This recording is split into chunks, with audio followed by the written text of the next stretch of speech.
So panawagan natin kay Direk Coco, huwag nyo muna siyang patayin ha, sexy na. Mga padaplis-daplis lang. Boss Coco, yung mga tagiliran lang ba muna? Pinamahala nga ako eh, pinadaplis na lang muna. Ah, daplis lang. Pinadaplis na lang.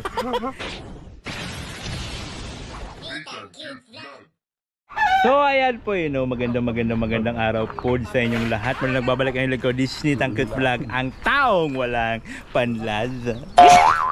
Siyempre kasama natin, kasado tayo. Ayan po, kasado tayo, kasama natin yan dito.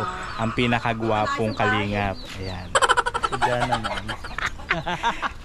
Pumunta lang po kami dito para makikain. Pero mamaya ipapakita ko sa inyo kung sino may-ari nitong pinaghandaan pa po talaga kami ng pagkain. No, ang layo-layo ng biniyahe namin. Tapos pagdating dito, kasi tinanong naman siya ni Kasado, sabi niya mayroon na daw po siyang hinahandang pagkain. So ayan po, aming pagkain.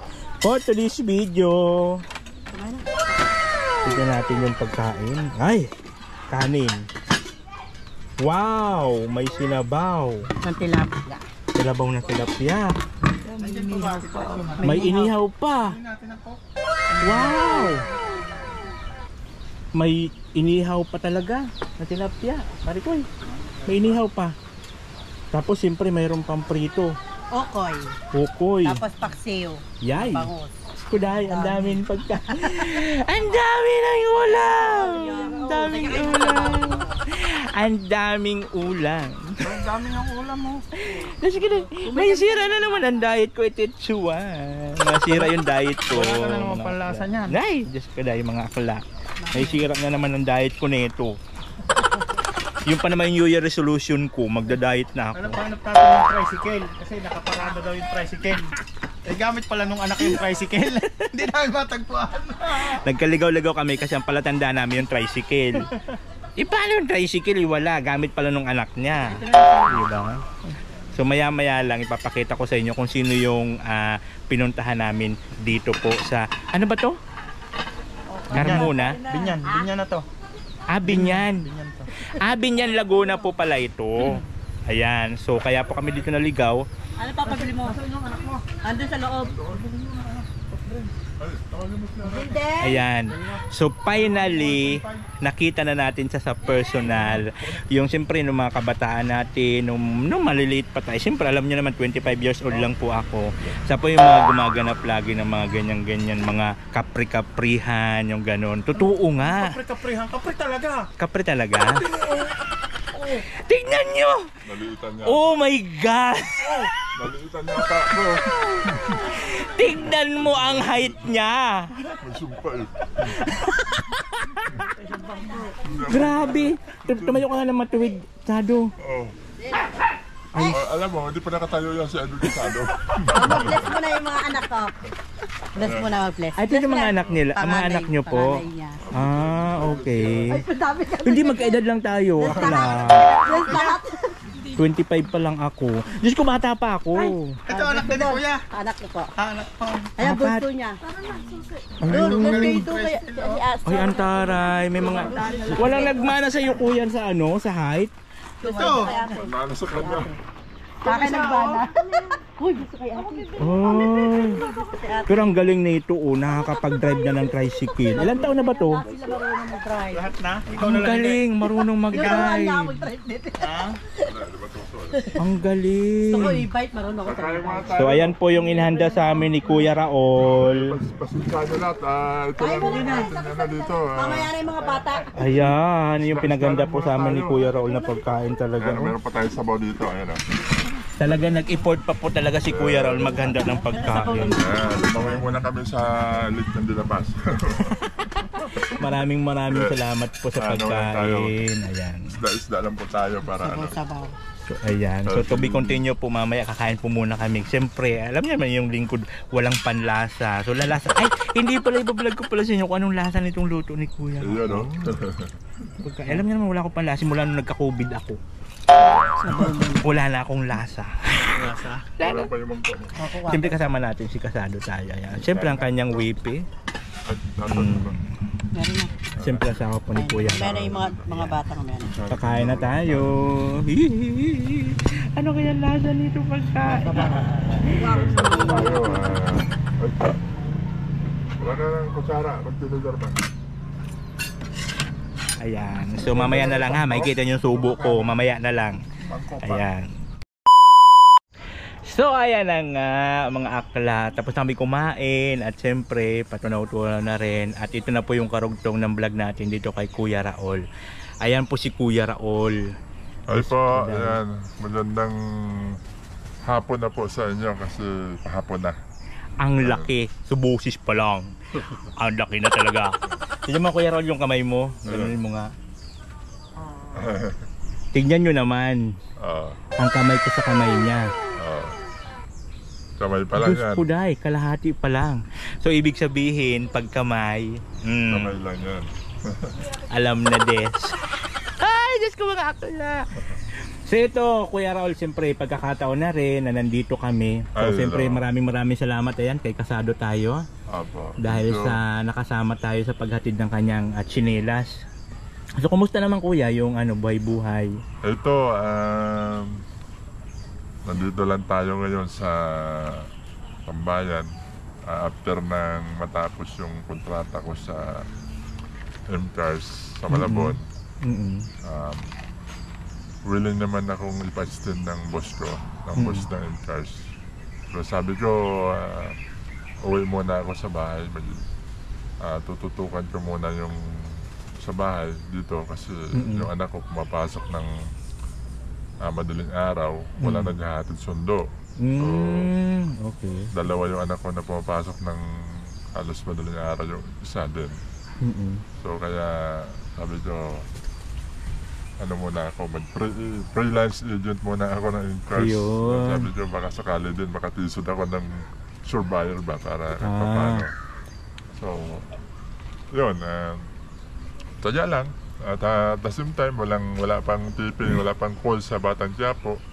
Tuloy pa rin yung Kuya, hindi pa rin kayo alis doon. Tuloy pa sa Batang Quiapo, wala pang call kasi ano pa lang din naman, si Canwich pa lang din naman ng January. So, kababalik pa lang galing sa mahabang bakasyon ng December.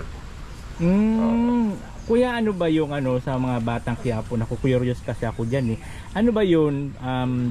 Ang nyo doon, lifetime na kayo doon o every time lang na tinatawagan lang kayo ng ng Batang Quiapo? Ano ba yun? Parang doon? Paano sit up nyo doon? Ayun, magandang katanungan din yan, sa amin kasi na mga hindi naman talaga regular na talent or regular artista sa Batang Quiapo.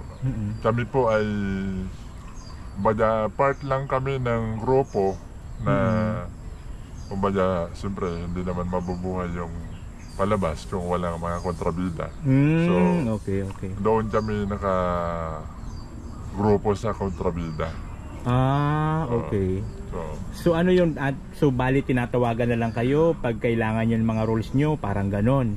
So hindi naman talaga sa araw-araw nandun kayo. Hindi naman araw-araw. Kahit naman doon sa mga regular na artista, hindi naman talaga araw-araw. Pero 3 times a week yun. Yung shoot nyo sa isang linggo. Sila sa mga regular na bida o artista. 3 times a week sila magsushoot kasi sila yung kumbaga pinakabida doon. Ayun. So kami na mga kumbaga secondary artist kami. Itukol lang kami pag kailangan kami sa isina. Halimbawa, meron dyan ito, isina si Agustos, si General Agustos. So, saka kami tatawagan, kami lahat ng mga drones. Ayun, okay. Kuya, kung mayroon kayong panawagan, panawagan, especially sa director, si Coco Martin, si Papa Coco, ayan. So, ano yun? Ano yung kung sakali mayroon kayong panawagan sa kanya? Siguro bago ko magdadagdag pa ng mga aking, siyempre, hindi naman patatawag na panawagan o kaya siyempre nandun na bilang pangarap magpapasalamat muna ako kay Director Martin kasi binigyan niya ako ng pagkakataon na makasama sa Batang Quiapo. Kumbaga yung aking panawagan na ipinost sa social media ay binigyan niya po ng pansin. Kaya Director ko mabuhay at talagang napakabait ni Director ko at nakakatuwa po kasi kumbaga marami na akong nakakasama na artista na Kumbaga, sinasama ako sa mga projects, pero itong diretso ko talaga, iba. Kasi nung nanawagan ako, tinanggap niya ako sa Batang Quiapo hanggang nandito na ako, naipasok ako. So, kumbaga, pag nagkikita kami, natutuwa ako kasi kumbaga, yung tao na tumutulong sa'yo, kumbaga, nahahag mo siya. Kumbaga, feel mo na itong tao na to, malaking utang na loob ko dito kasi talagang binigyan ako ng pagkakataon na makabalik sa mundo ng showbiz. Ayun. Thank you very much sa lahat ng bumubuo ng CM Production. Mabuhay po. Lahat po kayo. Saludo po. Mayroon po ulit kayo, next schedule, mayroon na po ba?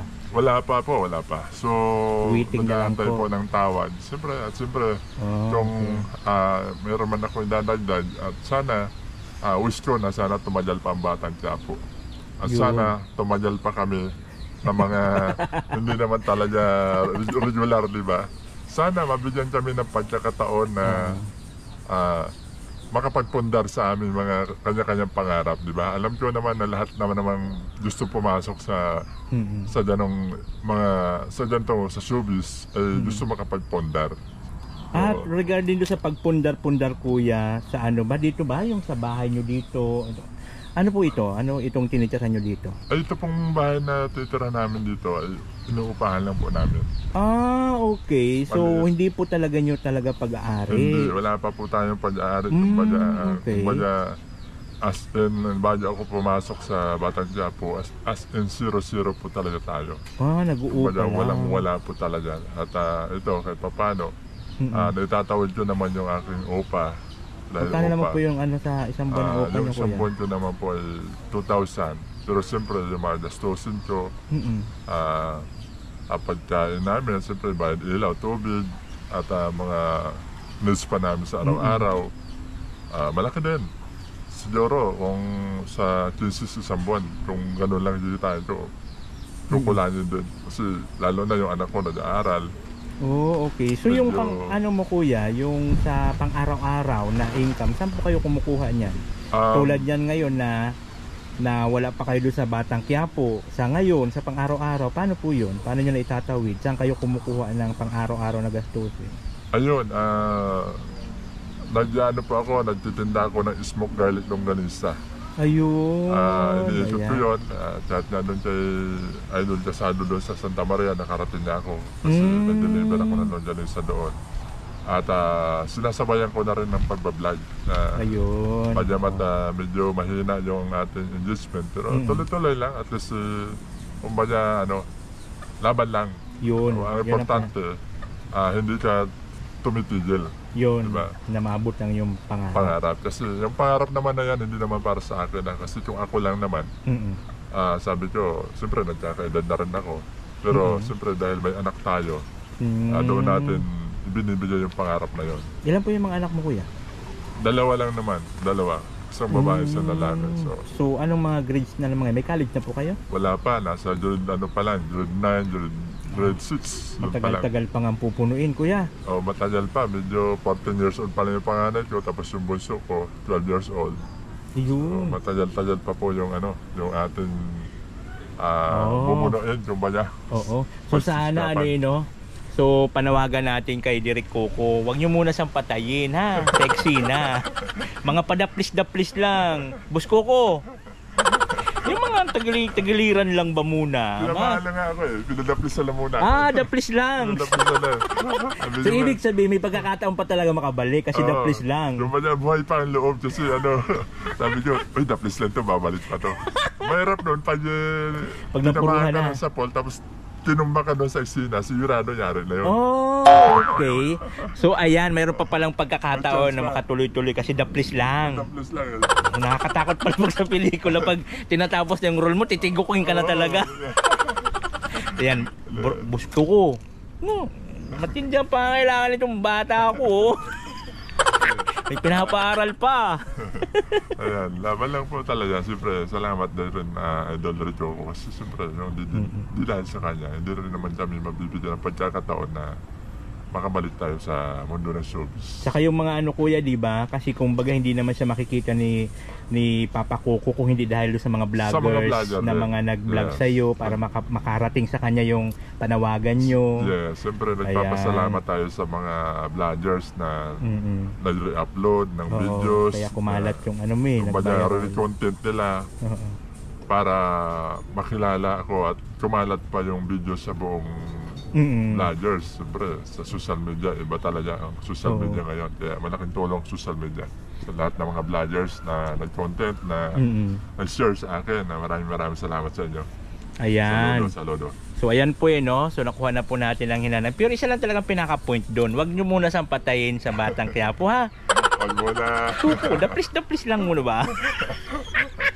Bugbog lang, okay lang yun. Pero makakatakas siya, ano? Para tumagal pa po ang buhay niya sa Batang Quiapo. At siyempre, malaki yung kanyang sa araw-araw, papaaral ng anak. O diba? Tapos, siyempre yung sa pangarap niya, yung pinaka-importante doon yung bahay. Mahirap, no? Alam mo, mahirap po sa isang sitwasyon na dito ka na sa na kumbaga, palipas ka na yun. Ay, ilan taong kayo, kuya? 40 na ako. Magpo-49 na ako eh. Kumbaga sa stage ng age ko, mahirap ng mangarap, no? Pero buo pa naman ang loob natin. Kumbaga. 49? Medyo nahirapan na rin dahil unang-una may mga iniinda na tayong mga karamdaman sa katawan. Dito nga, totoo ang kasabihan na kapag nagkakaedad ka na, doon mo na mararamdaman ang mga ibang klase ng karamdaman sa katawan mo. Oh, okay. So sa age po na 49, ang tanong, nakakailan pa?